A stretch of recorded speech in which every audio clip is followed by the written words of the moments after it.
প্রিয় বন্ধুরা, আজ আমাদের বিষয় হলো ঘরোয়া তড়িৎ বর্তনী। আমরা যে বাড়িতে যে ইলেকট্রিক ব্যবহার করে থাকি, এই ইলেকট্রিকটা আসে কোথা থেকে, এটি উৎপন্ন হয় কোথা থেকে, এই বিষয়টি আজকে আমাদের জানতে হবে। এই বিষয়টি জানতে গেলে প্রথম জানতে হবে এটি পাওয়ার স্টেশন, যেটা আমাদের থেকে বহু দূরে অবস্থিত, সেখানে উৎপন্ন হয়।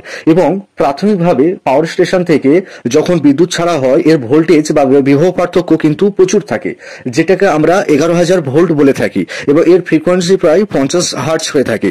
এবং এই যে পাওয়ার স্টেশনগুলো, এটা তাপবিদ্যুৎ কেন্দ্র হতে পারে বা জলবিদ্যুৎ কেন্দ্র হতে পারে, যাই হোক না কেন, বা বায়ু কেন্দ্র হতে পারে, যেখান থেকে হোক না কেন, এখানে কিন্তু সেই ডাইনামো বা টারবাইনের সিস্টেমই কাজ করে। অর্থাৎ এখানে ইলেকট্রোম্যাগনেটিক ইন্ডাকশনই কাজ করে। এবং এই পদ্ধতিতে একটি ম্যাগনেটিক ফিল্ডে যখন কোনো কয়েলকে যখন ঘোরানো হয়, তখন তার ভিতরে একটি তড়িৎ উৎপন্ন হয়, এবং সেই তড়িৎকেই আমরা যান্ত্রিক শক্তি থেকে তড়িৎ শক্তি পেয়ে থাকি, এবং যেটি আমাদের পাঠানো হয়ে থাকে মেন লাইন হয়ে আমাদের বাড়িতে চলে আসে।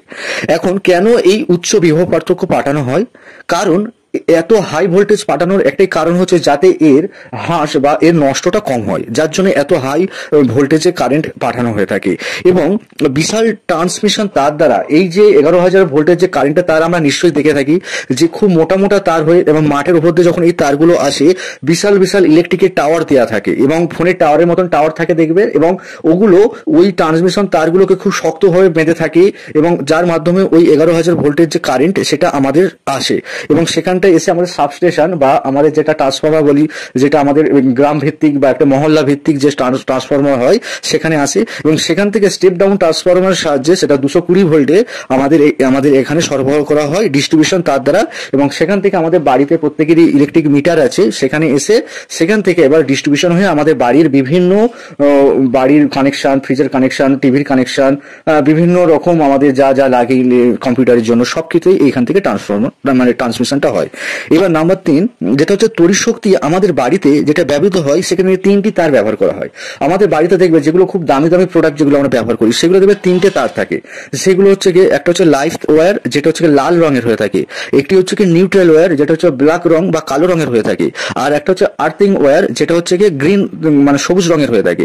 এখন এই যে লাইট ওয়্যার লাল রঙের এই তারটা কি, এ থেকে আমরা 220 ভোল্ট কারেন্ট থাকা হয়। এবং নিউট্রাল ওয়্যার যেটাকে আমরা ধরে থাকি কালো রঙের, সেটাকে আমাদের 0 ভোল্ট ধরা হয়। এবং আর্থিং এর যে ওয়্যার, সেটাকে আমরা মাটির নিচে গ্রাউন্ড করে দিই, অর্থাৎ সেটাকে মাটির নিচে আমরা পুঁতে দিই, যাতে অনেক গভীরে পুঁতে দেওয়া হয়, যাতে আমাদের ইলেকট্রিক শক বা অতিরিক্ত কারেন্ট যেগুলো মাটিতে, সেগুলো আমাদের প্রশমিত হয়ে যায়, যাতে আমাদের কোনো রকম ড্যামেজ বা ক্ষতির শিকার না হতে হয়। এখন আমাদের এই যে বাড়িতে আমরা যে কারেন্টগুলো ব্যবহার করি, সেগুলো কি পদ্ধতিতে আমরা ব্যবহার করি? এখন দেখো, কারেন্টের পদ্ধতি বা যদি বলতে, যেটা সিরিজ কানেকশন হয়ে থাকে, আর একটা হচ্ছে কি প্যারালাল কানেকশন হয়ে থাকে। সিরিজ কানেকশনটা কি?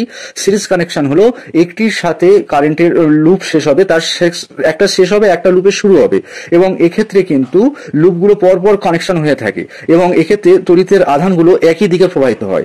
আর যেটা প্যারালাল কানেকশন, কি প্যারালাল কানেকশনে কি হয়, একটি লুপের সাথে অন্য লুপ যখন শেষ হবে, আবার নতুন যখন লুপ শুরু হবে, সেটা কিন্তু শেষ থেকে নাও শুরু হতে পারে, আবার যে প্রথম যে লুপ থেকে শুরু হয়েছিল, আবার প্রথম লুপ থেকে শুরু হয়ে আবার ওই যে প্রথম লুপের যে শেষ যেটা, সেখানেও অ্যাড হয়ে দ্বিতীয় লুপ হতে পারে। অর্থাৎ এটি অনেকটা দেখতে, যদি আমরা দুটো মানে পাশাপাশি দুটো তারকে রাখি, জুড়ে দিই দুটো তারের মুখ, তাহলে সেই রকমই প্যারালাল কানেকশন হয়ে থাকে। অর্থাৎ দুটো প্যারালাল মানে পাশাপাশি থাকবে কানেকশন গুলো।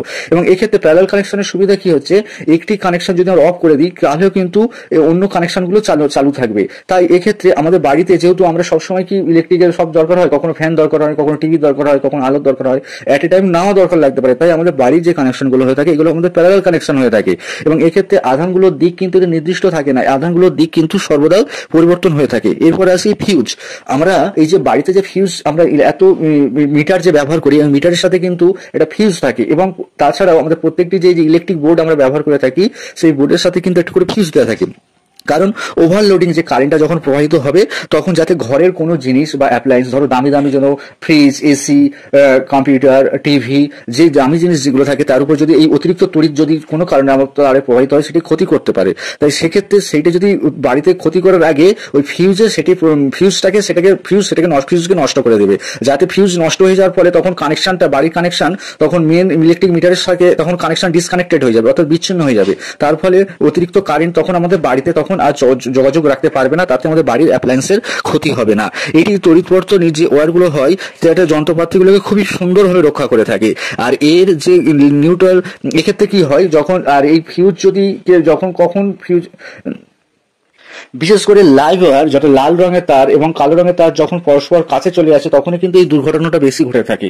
তাই আমাদের এই অধ্যায়টি কেমন লাগলো বন্ধুরা অবশ্যই কমেন্ট করবেন, এবং যদি ভালো লাগে চ্যানেলটি লাইক, সাবস্ক্রাইব এবং ফলো করতে ভুলবেন না।